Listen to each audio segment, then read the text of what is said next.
Baik, teman-teman sekalian, Assalamualaikum warahmatullahi wabarakatuh. Waalaikumsalam warahmatullahi wabarakatuh. Semangat, selamat siang teman-teman. Semangat. Siang, semangat. Alhamdulillah teman-teman, saya berterima kasih kepada teman-teman telah meluangkan waktunya dalam mengikuti kegiatan bimbingan kelompok melalui virtual Zoom. Semoga teman-teman pada siang hari ini semangat dalam mengikutinya dan diberikan kesehatan kepada Allah Subhanahu wa taala dan Allah Subhanahu wa taala. Baik. Sebelum melakukan kegiatan bimbingan kelompok ini, ada baiknya kita melakukan berdoa. Daripada itu kita melakukan berdoa di dalam hati. Berdoa dimulai.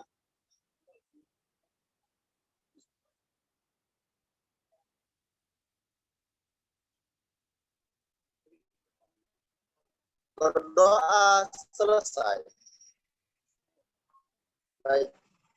Alhamdulillah para teman-teman sekalian, pepatah mengatakan seperti ini. Tak kenal maka tak sayang. Maka dari tak sayang maka tak timbul rasa kekeluargaan. Maka dari itu teman-teman yang kita melakukan namanya perkenalan. Nah, balik. Dari itu saya memperkenalkan diri saya dulu selaku pimpinan kelompok di sini. Perkenalkan, nama saya Azhari Situmorang. Asal saya dari Medan. Dan saya selaku pimpinan kelompok di bimbingan kelompok ini. Silahkan teman-teman sekalian yang mau memperkenalkan dirinya, dipersilakan. Halo teman-teman sekalian, perkenalkan nama saya Lili, asal saya dari Medan, dan saya merupakan salah satu anggota kelompok di kelompok ini. Salam kenal semua, terima kasih. Salam kenal Lili, halo. Halo. Oke, baik teman-teman sekalian, siapa yang memperkenalkan diri? Saya, Bang. Silahkan. Perkenalkan, nama saya Rafika Nasution dari Gunung Tua, Padang Lawas Utara. Sekian dan terima kasih. Halo Rafika, salam kenal. Silakan. Silakan, gantian siapa yang memperkenalkan diri? Erwin. Siapa yang menggunakan diri? Silakan. Bang Ari. Yuk, silakan, Abang. Perkenalkan, nama saya Azmi Nasution, asal Kota Tanjung Balai. Terima kasih. Halo Bang Azmi, salam kenal.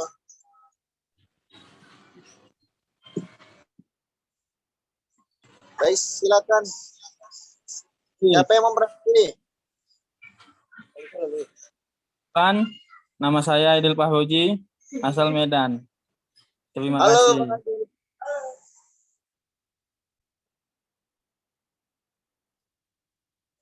Silakan, siapa yang memperkenalkan diri? Saya Oke, silakan. Nila dulu. Siapa dulu? Saya. Oh, ya, silakan, siapa itu? Baik, perkenalkan nama saya Sanila Sari Hasibuan dari Padang Lawas. Saya merupakan anggota dari kelompok ini. Salam kenal semua. Salam kenal Kakak Sanila. Baik, kepada teman sekalian, siapa lagi yang mau memperkenalkan diri? Halo, nama saya Kolis Hamdani, saya berasal dari Medan, salah satu anggota dari kelompok ini. Salam kenal semuanya. Kenal. Baik, siapa terakhir yang belum memperkenalkan diri? Perkenalkan, nama saya Nur Izzah, berasal dari Pahang, Malaysia. Saya merupakan salah satu anggota kelompok ini. Salam kenal semuanya. Halo, salam kenal semua. Baik, karena sudah perkenalkan diri, baik teman-teman, kita lanjut ke melakukan kegiatan bimbingan kelompok. Nah, teman-teman sekalian, udah pernah melakukan bimbingan kelompok ini sebelumnya dari sini? Belum. Belum. Baik. Kira-kira tahu nggak itu bimbingan kelompok? Belum tahu Bang Ri. Baik. Karena teman-teman sekalian yang belum pernah melakukan bimbingan kelompok dan tidak tahu apa itu sih bimbingan kelompok, maka di sini saya akan menjelaskan apa itu bimbingan kelompok. Nah, bimbingan kelompok adalah suatu kegiatan yang dilakukan oleh sekelompok orang dengan memanfaatkan dinamika dan ide-ide gagasan dari setiap anggota kelompok yang disatukan. Nah, satu arti dari bimbingan kelompok? Silakan.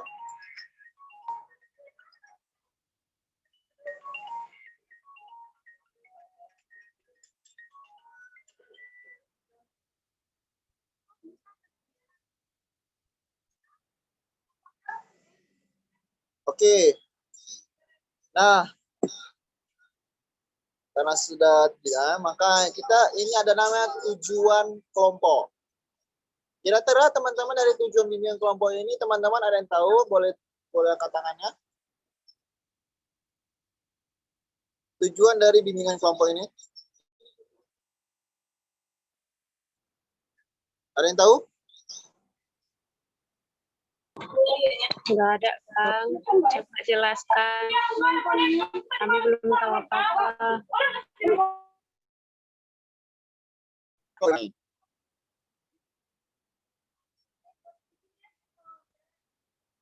Tujuan bimbingan kelompok ialah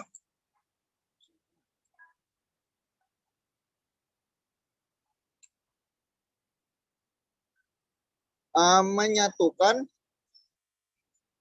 pemikiran dari setiap memiliki perkembangan kemampuan sosial siswa, khususnya kemampuan komunikasi peserta layanan. Dalam kaitan ini sering menjadi kenyataan bahwa kemampuan bersosial berkomunikasi seseorang itu sering terganggu perasaan dan pikirannya. Maka dari tujuan kelompok ini maksudnya ialah menyatukan pendapat dari setiap komunikasi yang memberikan sosialisasi terhadap dari setiap anggota-anggota kelompok. Baik, pada teman-teman, ada yang mau bertanya tentang hal ini?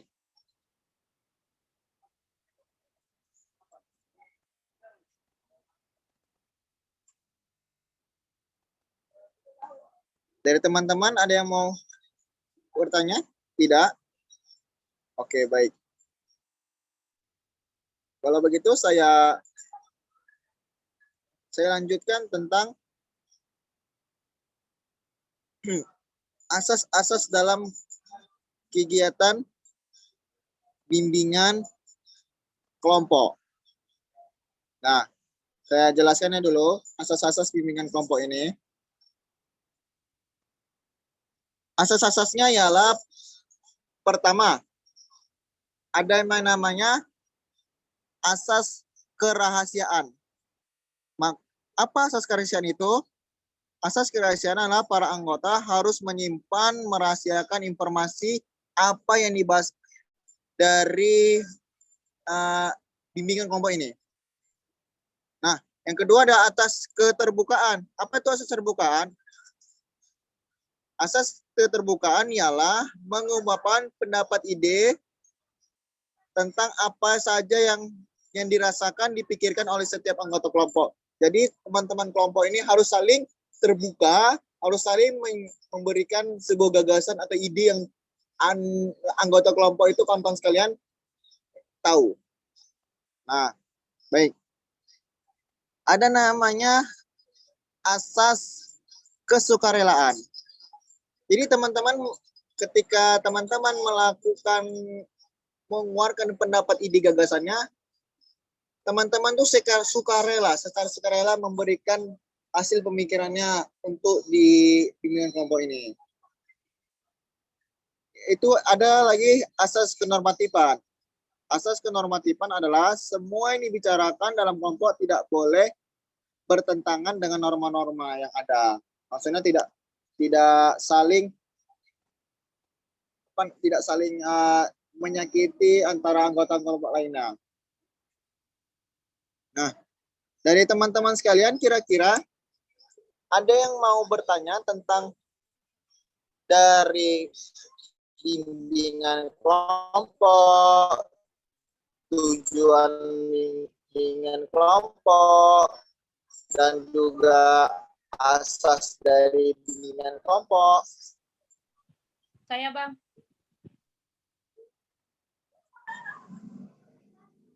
Ya, silakan. Ya, baik. Terima kasih ya, Bang.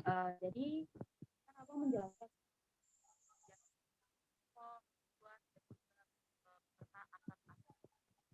jadi yang mau Siapa? kan apa sih yang bimbingan yang lainnya, seperti contoh bimbingan konseling. Nah, apa yang membedakan di antara keduanya dan kita dilihat dari segi cara saya kembalikan.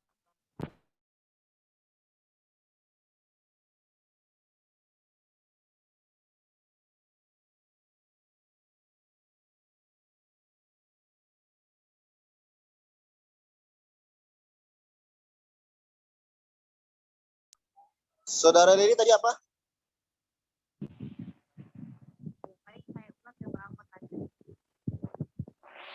Nah, tadi kan Abang menjelaskan tuh tentang pengertian bimbingan kelompok, tujuan, dan juga beserta asas-asasnya gitu. Nah, jadi yang mau saya tanyakan di sini, apa yang membedakan bimbingan kelompok ini dengan bimbingan yang lain? Seperti contoh misalkan bimbingan konseling tuh ya. Nah, jadi di sini apa sih yang membedakan di antara keduanya jika dilihat dari segi cara kinerjanya? Nah, itu Bang pertanyaan saya. Saya kembalikan ke Abang.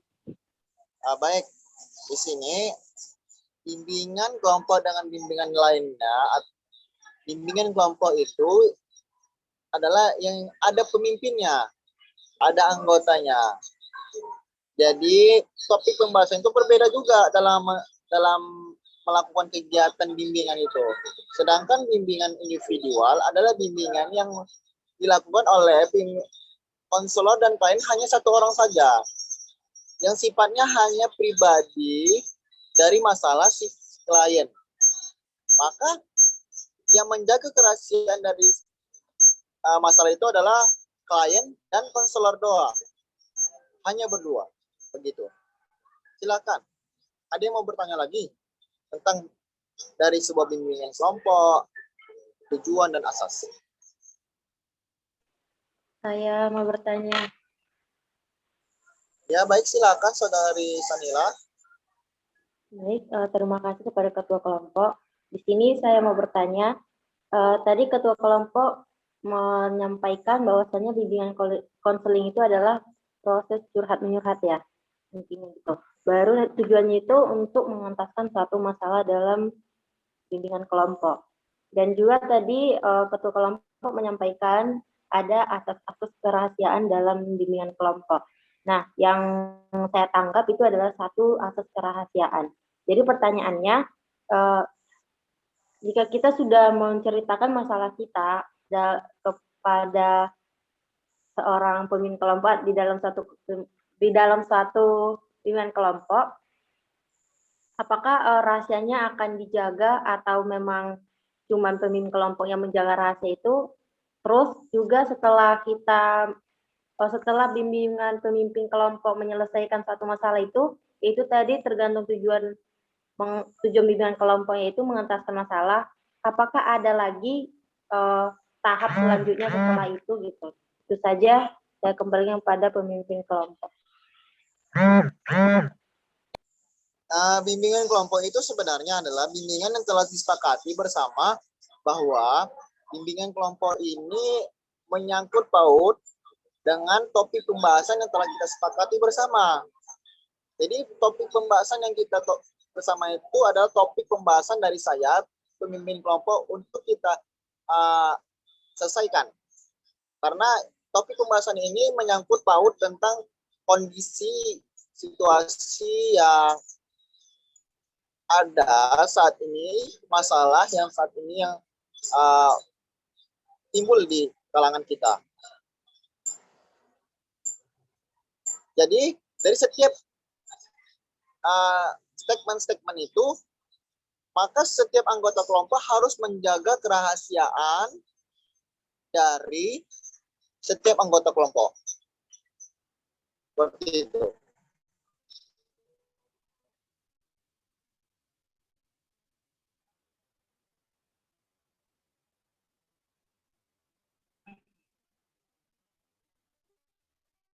Silakan, kawan-kawan sekalian. Ya kan? Sudah. Sudah, Ketua Kelompok. Sudah. Baik, karena maka kita melakukan kegiatan itu kesepakatan yang namanya sepakat ini menjaga kerahasiaan dari setiap gagasan ide-ide dari anggota kelompok. Jadi setiap gagasan ide-ide anggota kelompok ini teman-teman jangan sampai diceritakan kepada orang lain di luar, kecuali di forum ini aja kita ceritakan. Di luar jangan kita ceritakan. Hanya forum ini saja, bimbingan kelompok ini saja yang tahu tentang apa ide gagasan dari setiap anggota kelompok ini. Mengerti? Mengerti, Ketua. Baik, kalau begitu kita sepakati bersama. Sepakat untuk menjaga kerahasiaan dalam kegiatan ini. Sepakat. Terima kasih.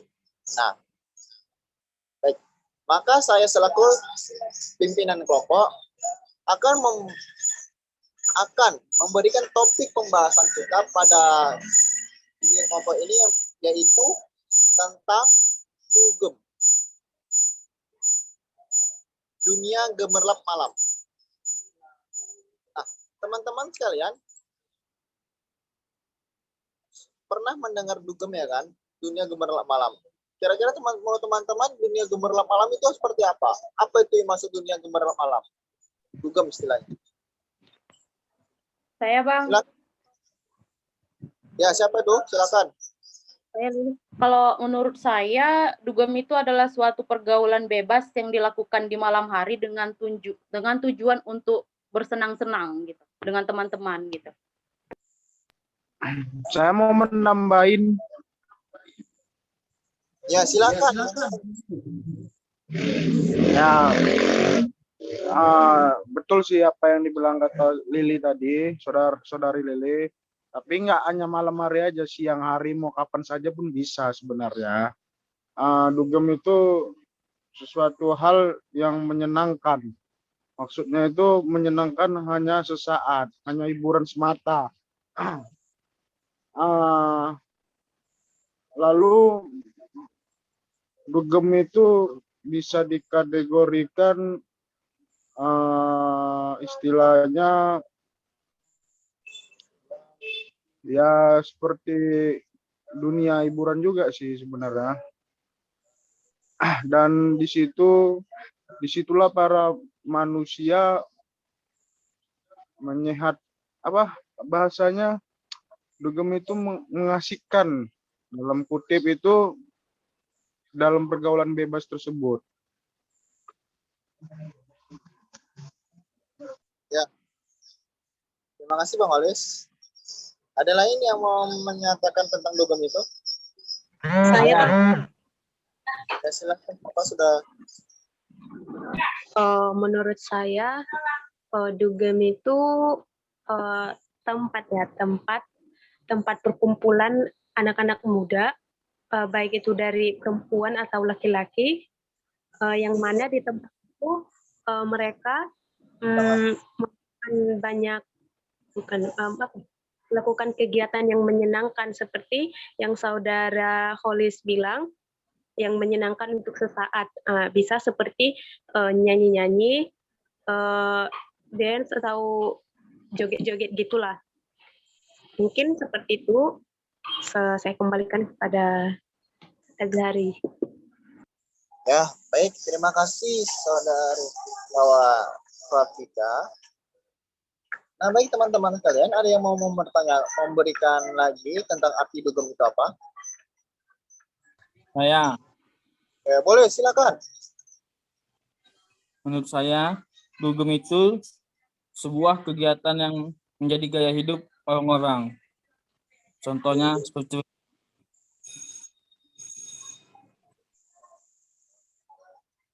Ya. Makasih Bang Roji. Ada lagi yang harus menurut kalian tentang dugem itu apa? Saya Oke, baik. Silakan Saudari Sanina. terima kasih pada kalau apa menurut saya dia udah dunia gelap tuh. Itu adalah salah satu perilaku menyimpang di kalangan remaja. Dugem saja kita sudah mendengar aneh gitu di telinga kita, apalagi kita masuk ke dalamnya gitu. Yang terdapat perilaku-perilaku menyimpang di dalam seperti minum alkohol gitu kan. Nah, itu adalah salah satu dilarang kan dalam agama kita sendiri gitu. Itu saja sih saya kembalikan. Baik. Sepertinya sudah cukup ya kan kita padakan tentang apa arti dugem itu.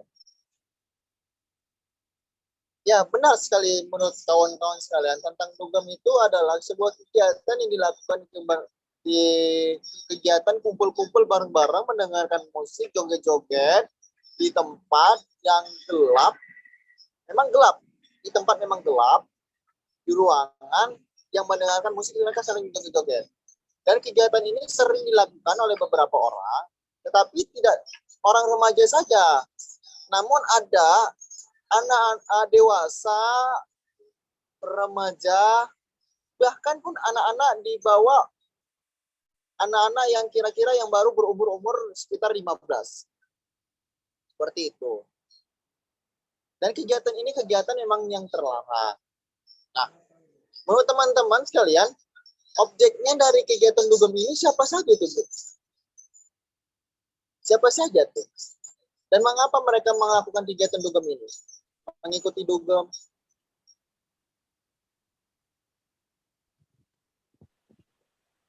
Silakan yang memberikan pendapat. Saya Pelaku dalam kegiatan dugem ini siapa gitu? Saya. Ya, silahkan. Ketua.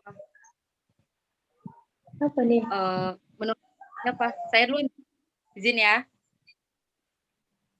Nah, menurut saya pelaku atau objek dari dugem itu sendiri ya bisa seperti yang ketua katakan tadi, itu bisa anak-anak di bawah umur, bisa remaja, bisa orang-orang dewasa, atau bahkan orang-orang yang sudah berumah tangga pun juga terlibat di dalam dunia gemerlap tersebut. Nah, jadi jika ditanyakan apa yang mempengaruhi sehingga mereka melakukan dugem tersebut, itu menurut saya mungkin mereka ingin mencari kesenangan tersendiri, ingin mencari dunia hiburan tersendiri, atau mungkin ada dari mereka yang sedang mengalami masalah, jadi mereka menghibur diri mereka sendiri dengan ya dugem itu tadi. Nah, saya kembali. Ya. Siapa lagi memberikan pendapat tentang siapa objek pelaku dalam kegiatan dugem ini dan apa penyebab dari mereka mengikuti kegiatan dugem? Saya Bang Ari, saya. Ya, silakan. Menurut saya, yang terlintas di pikiran saya itu objek atau siapa pelaku, siapa yang melakukan yang melakukan dugem ini. Menurut saya itu lebih kebanyakan anak-anak muda gitu. Apalagi anak-anak ini menuju remaja awal atau remaja akhir gitu-gitulah. kenapa orang ini melakukan dugem? Mungkin yang pertama karena faktor kawan ya, ajakan dari teman sebaya. Ini kan faktor dari teman sebaya ini sangat efektif, sangat apa ya? Sangat hebat. Ajakan kawan ini sangat hebat, sekali ajak udah langsung join gitu. Dan yang kedua itu seperti yang dikatakan Lili, mungkin mencari hiburan yang baru, mungkin pengalaman baru. Makanya dia masuk ke dunia dugeman ini. Mungkin seperti itu. Terima kasih. Saya kembalikan kepada Bang Ari. Ya, baik, terima kasih saudara-saudari Hafizah. Baik teman-teman sekalian, ada yang mau menambahi dari sebuah arti ya, siapa pelaku dari dugem ini dan apa tujuan mereka, mengapa bisa terjadi mereka mengikuti dugem? Ada yang mau menambahi? Saya ketua. Ya, silakan, siapa? Baik, saya setuju dengan pendapat tadi saudari Lili Stefani dengan saudari Rafika yang telah menyampaikan bahwasannya kebanyakan itu adalah ya saudara Rafika mengatakan kebanyakan itu adalah penghuninya para remaja, mau remaja akhir atau gitu. Sebenarnya semua baik dari umur 15 tahun sampai yang lebih tua gitu. Dan itu faktornya juga termasuk tadi salah satunya dari faktor ajakan teman, karena di mana kita sebagai manusia pasti ada keingintahuan gitu, rasa coba-coba. Bagaimana sih rasanya didugem gitu. Makanya dia pengen coba ikut aja lah dulu ajakan teman gitu. Itu adalah salah satu faktor. Kedua, faktornya itu adalah faktor keluarga, di mana dia punya masalah dengan keluarganya sendiri, jadi dia melampiaskannya ke sana gitu, ke tempat-tempat seperti itu untuk melepaskan masalahnya. Yang ketiga itu adalah masalah pribadi, di mana banyak anak-anak remaja juga yang mengalami masalah seperti putus cinta ya kan, yang nah itulah salah satu juga faktornya, makanya dia mencari hiburan untuk mencari tempat-tempat yang bisa meluapkan semua emosi dia gitu. Itu sih, saya kembalikan. Baik, luar biasa banget untuk jawaban-jawaban teman.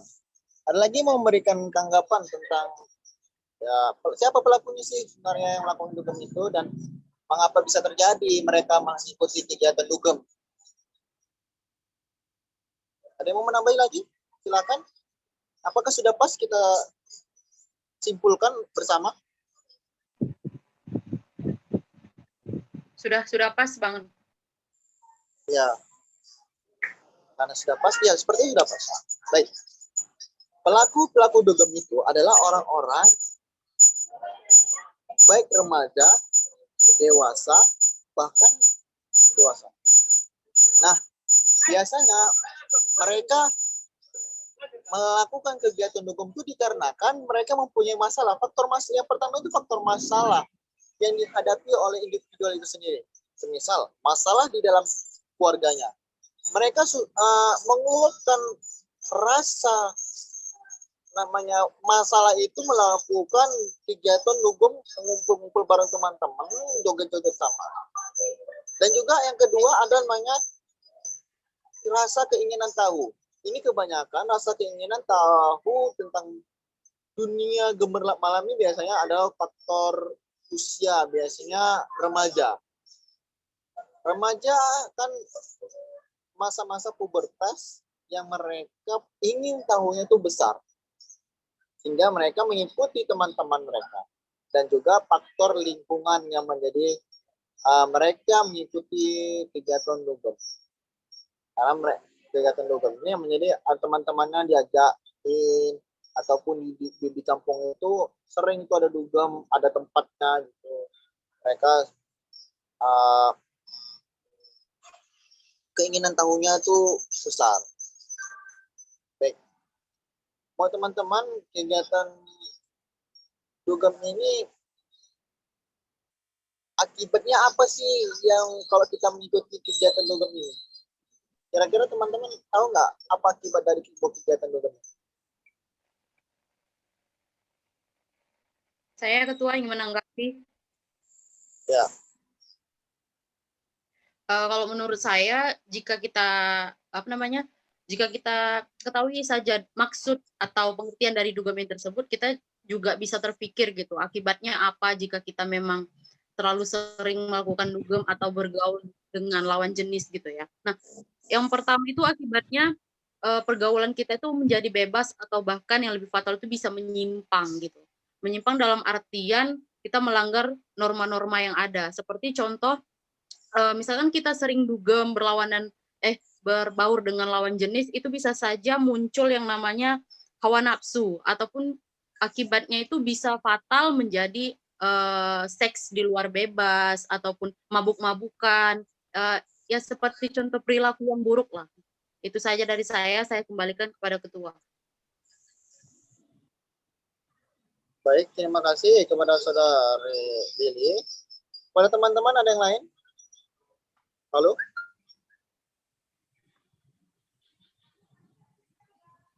Sepertinya teman-teman ini kurang fokus ataupun kurang semangat karena udah keadaan siang, maka ada baiknya kita melakukan kegiatan ice breaking. Boleh teman-teman? Boleh. Oke, baik. Baik. Kameranya, hidupkan kamera. Baik. Clue-nya, saya permainannya adalah apa yang saya katakan, teman-teman, fokus. Teman-teman fokus, karena sudah fokus semuanya. Sebelum itu kita ada namanya tepuk semangat ya. Ini. Prok, prok, prok, 3 kali, prok, prok, prok, ngat, prok, prok, prok, ngat. Prok, prok, prok, prok, prok, prok, prok, prok, prok, ngat. Ya udah, 1, 2, 3. Hidupkan suaranya. Oke. Tepuk semangat. Prok, prok, prok. Prok, prok, prok, prok, prok.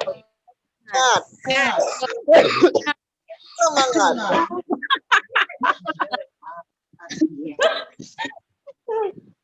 Lagi. Harus kompak. Masuk angin. Prok, prok, prok. Prok, prok, prok. Prok, prok, prok. Semangat.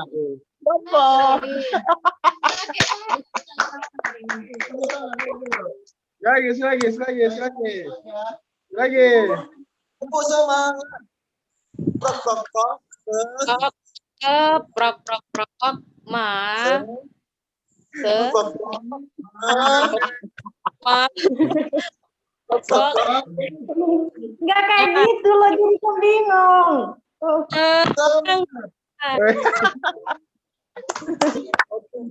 Kalian cuma numpang ketawa doang. Ya kan? Teman-teman sekalian sudah bersama terbahak, jadi teman-teman itu tidak merasakan kebebanan dalam mengikuti ini. Tadi hanya kita ke pembahasan mengenai apa dampak dari mereka melakukan kegiatan dugem itu.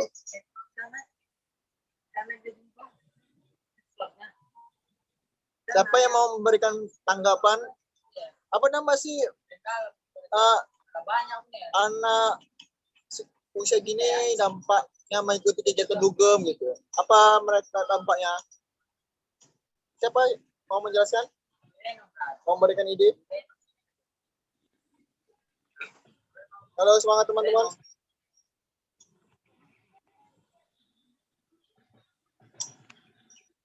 Halo.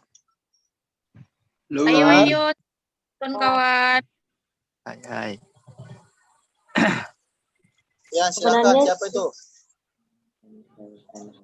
Ya, apa dampak dari kegiatan dugem?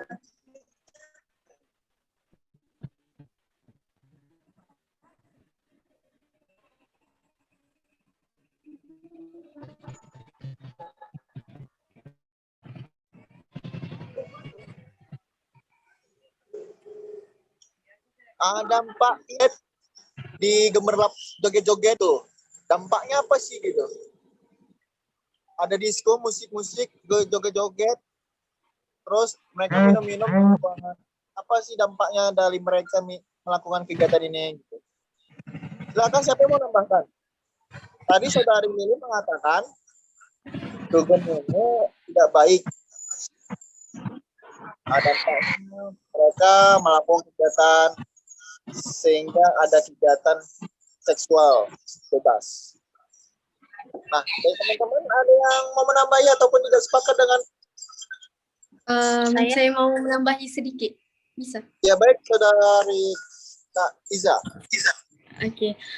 Dampak daripada yang ketua kelompok bilang tadi, antaranya selain bisa merosakkan apabila berlawan jenis tu adalah diri sendiri pun jadi tidak macam kurang baik, sebabnya benda tu bagi yang beragama Islam kan akan merosakkan akidahnya. Lepas tu bisa juga terganggu emosinya apabila dia terjebak dengan yang joget-joget tu.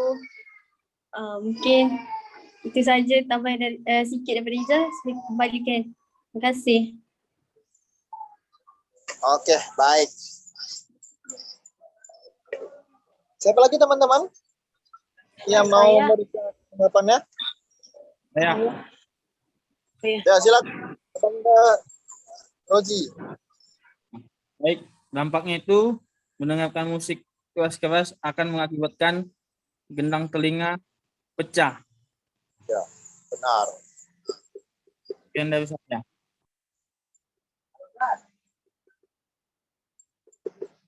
Ada lagi, Bang? Saya Ya, silakan Kak Rafika. menurut saya dampak atau akibat dari ikut-ikutan dugem ini kan, menurut saya itu perilakunya itu atau kehidupan sehari-harinya itu jadi berantakan. Misalkan yang awalnya dia yang malam harinya itu di rumah, maksudnya join sama keluarga, happy-happy sama keluarga, sekarang udah enggak gitu. Biasanya yang jadwal tidurnya itu tidur malam kan, misalkan tidur di bawah jam 12, sekarang udah sampai jam 2 pagi gitu. Jadi kehidupan sehari-hari dia itu jadi berantakan.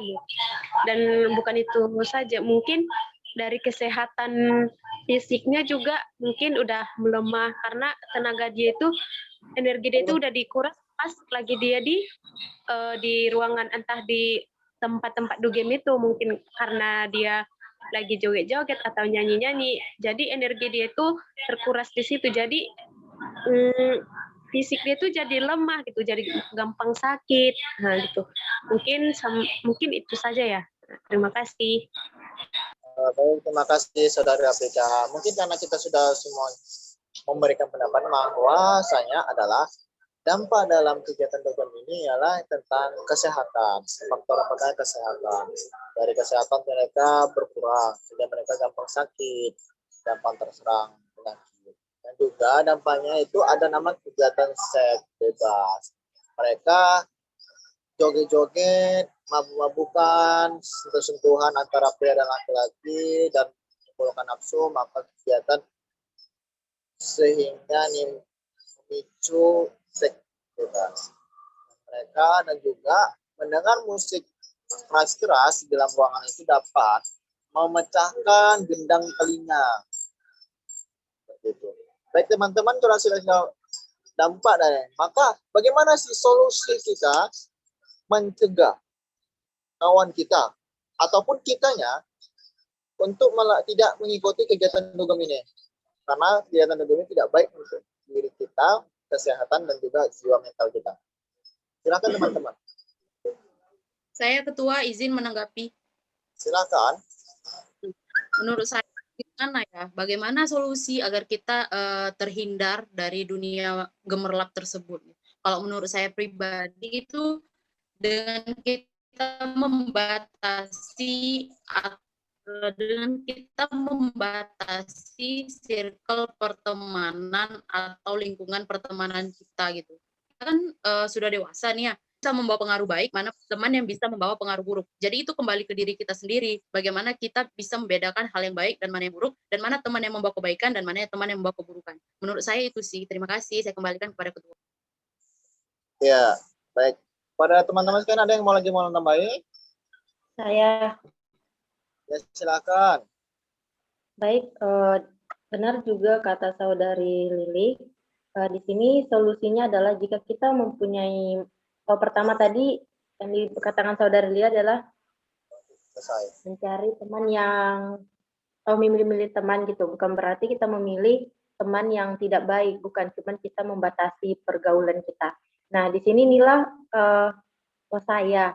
Di sini saya solusinya itu jika kita mempunyai masalah, baik itu pribadi ataupun keluarga, kita jangan langsung mencari tempat-tempat seperti itu, tempat hiburan gitu.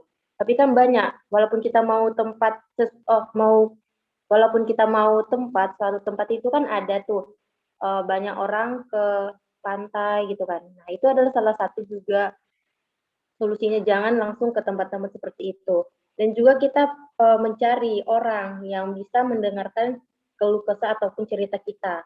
Tapi ada juga sih solusi yang benar-benar, yaitu adalah menceritakan kepada Allah SWT. Karena apa? Kita sebagai umat muslim yang punya tempat mengadu yang selalu ada untuk kita walaupun kita sering lupa. Tapi Sang Pencipta tidak pernah lupa dengan kita. Makanya kita jangan langsung mencari tempat-tempat yang dibenci oleh Allah gitu. Makanya kita kembali ke Sang Pencipta. Itu saja sih saya kembalikan. Baik. Dapat kita simpulkan ya kan?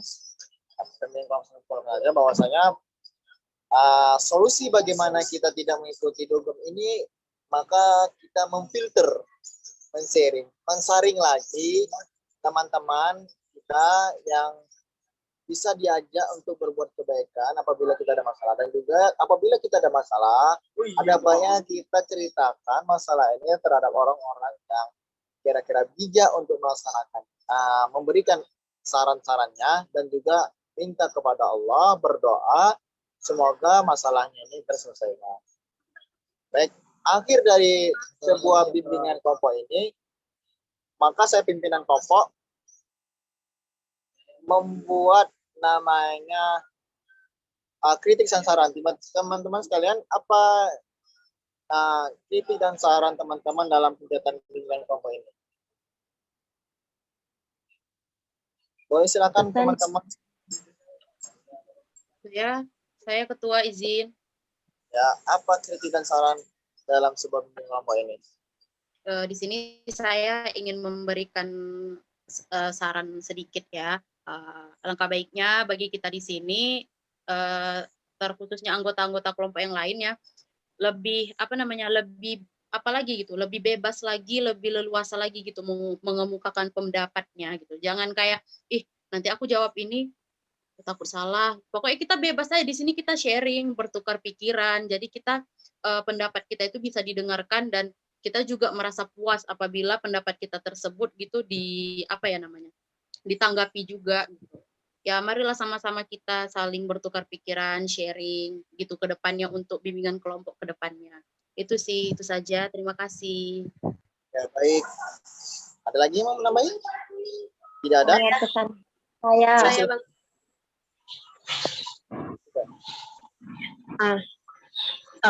Saya juga mau memberikan saran ya. Saran saya itu, kalau misalkan kita ada kegiatan seperti ini, kegiatan bimbingan kelompok, saya sangat ingin kalau prosesnya ini, pelaksanaannya ini kita secara terbuka gitu, saling tatap muka. Kan kawan-kawan kita kan ada yang dari Malaysia gitu kan, ada yang dari Tanjung Balai. Kan kalau kita saling tatap muka, saling face to face, mungkin sosialisasi atau proses ini mungkin lebih menyenangkan, mungkin seperti itu. Terima kasih. Baik, terima kasih kepada Rafika. Ya, silakan kalau Saya bukan saran atau kritik ya, tapi sama kesan. Kesan saya mengikuti bimbingan kelompok ini adalah udah termasuk Masya Allah ya, walaupun kelompok anggota yang lain kurang berpartisipasi gitu kan, tapi mungkin anggota yang lain sudah setuju dengan pendapat-pendapat anggota yang lain. Mungkin kita bisa lagi melakukan bimbingan kelompok ke depannya itu lebih baik lagi gitu. Mungkin juga anggota kelompok yang lain tidak aktif karena mungkin terkendala dengan jaringan karena kita kan prosesnya virtual. Kalau seandainya kita langsung tatap muka pasti bimbingan kelompok yang kita lakukan ini pasti lebih baik lagi gitu. Intinya kita semua memang benar-benar sudah melakukan sesuai yang apa sih? ya, terima Yang kasih dari teman-teman kriteria saran ini. Terima kasih yang memberikan kriteria saran. Sebelum itu saya pemimpin kelompok berterima kasih kepada teman-teman meluangkan waktunya. Dan itu sebelum mengakhiri teman-teman, saya pemimpin kelompok mengajak lagi sepertinya melakukan diskusi selanjutnya. Teman-teman apakah bisa melakukan diskusi selanjutnya tentang bimbingan kelompok ini atau di minggu besok atau di besok hari? Gimana? Insya Allah. Berkelanjutan gitu. Insya Allah bisa ketua kelompok. Baik, insya Allah. Sebelum mengakhiri, ada baiknya kita berdoa dulu. Berdoa dimulai dalam hati. Berdoa selesai. Baik, terima kasih teman-teman sekalian telah mengikuti kegiatan tentang kelompok ini. Semoga apa yang kita dapat tadi